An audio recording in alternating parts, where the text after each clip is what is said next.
श्रीकृष्ण जन्माष्टमीच्या दिवशी उपवास करणे ही एक महत्त्वाची धार्मिक परंपरा आहे. या दिवशी लोक भगवान श्रीकृष्णाच्या कृपेसाठी आणि आपण आयुष्यामध्ये श्रीकृष्णाच्या निरंतर कृपा प्राप्त व्हावी म्हणून उपवास करतात. या दिवशी सूर्योदयापासून रात्री 12 वाजेपर्यंत उपवास केला जातो. त्यानंतर श्रीकृष्ण जन्मोत्सव साजरा करून हा उपवास आपण सोडतो.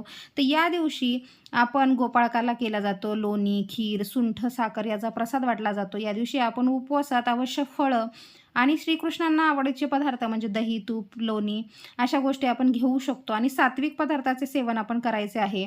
जन्माष्टमीचा उपवास भगवान श्रीकृष्णावर भक्ती आणि श्रद्धेचे प्रतीक आहे. या दिवशी आपण जर उपवास केले तर मनाला शांती मिळते. त्याचबरोबर भगवान शंकरांची कृपा देखील प्राप्त होते, कारण हा उपवास आपण श्रावण महिन्यात करणार आहोत.